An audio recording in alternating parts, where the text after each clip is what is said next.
Hello, I'm ETarte, once a Catholic priest for 5 years in the 1960s, now an atheist, which means I do not find any credible evidence for the existence of any God. Today is a Saturday evening in September 2014. Tomorrow, many people in my community and in countless other communities will go to church, and many of those will attend Bible study classes. In this video, I'm going to suggest 2 Bible study topics for discussion. Topics that I strongly suspect are never or hardly ever included in church Bible classes. For the first one, I offer you this quotation from Pastor Peter LaRufa. If somewhere within the Bible I were to find a passage that said 2 plus 2 equals 5, I wouldn't question what I'm reading in the Bible. I would believe it, accept it as true, and then do my best to work it out and to understand it. To those of you in an adult Bible class, and also to those of you in a Bible class for teens, do you agree with this pastor? Why or why not? If you believe that the Bible is the Word of your God, what evidence do you have for that? Are you actually familiar with the Bible? Many of us atheists are, and because of that we are convinced that the Bible could not possibly be the Word of a good God. And now for the second topic of this video, I refer back to an earlier video of mine. It is about the biblical God commanding Abraham to kill his son Isaac, as well as the same biblical God commanding Joshua to kill a very large number of men, women, and children. One of the questions I ask people is, would you do what Joshua was ordered to do? Would you kill men, women, and children if God ordered you, or your own son, or own child? And almost everybody, there was 1 or 2 that didn't, said that they would, that if God gives an order, you must follow it. Yeah. Joshua did the right thing. If you were in Joshua's place or in Abraham's place, and you knew this was God, and he ordered you to kill all the men, women, and children of the Canaanites, or to kill your own child, would you follow that order?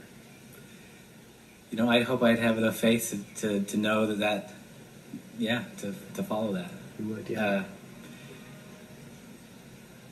And that's a serious thing. That's when you're really putting your faith on the line. Now, for me, it would be difficult.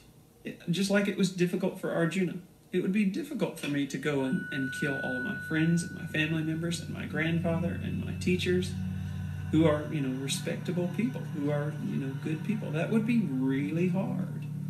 It's a question of being actually surrendered. These are people who depart from their innate moral sense and from the universal moral sense of a 20th or 21st century person, because they find that in their Bible it says something, and then they say, yes, if God ordered me to kill my son, I would do so. Goodness. So if you're at the direct command of God, then that's the end of the story. In contrast to the 3 believers we have just seen, atheist author and lecturer Christopher Hitchens left us no doubt about his position on this issue. Not scorning the 3 delightful children who are everything to me and who are my only chance of even a glimpse of a second life, let alone an immortal one. And I'll tell you something, if I was told to sacrifice them to prove my devotion to God, if I was told to do what all monotheists are told to do, and admire the man who said, yes, I'll gut my kid to show my love of God, I'd say, no, fuck you.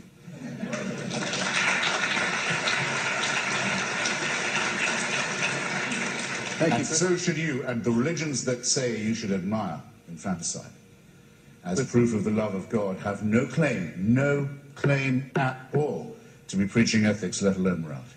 Those of you in a Bible class, do you agree with those 3 believers?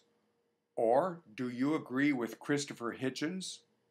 Those of you in an adult Bible class, if your God commanded you to kill a child of yours or some other loved one, would you do it? Why or why not? Those of you in a Bible class for teens, you would be on the receiving end. You would be the victim, like Abraham's son Isaac. How would that be for you? If your father or mother were willing to kill you, what would be your attitude about that, and why? And later, when you are an adult and perhaps have kids of your own, would you be willing to kill them for your God? Why or why not? These are challenging issues. A Bible class should not avoid such issues. As I said in an earlier video, I am a math teacher, so I will close with an analogy. A Bible class that avoids challenging issues such as these can be compared to a middle school math curriculum that includes counting numbers but deliberately excludes fractions. To all of you, thank you for watching this video.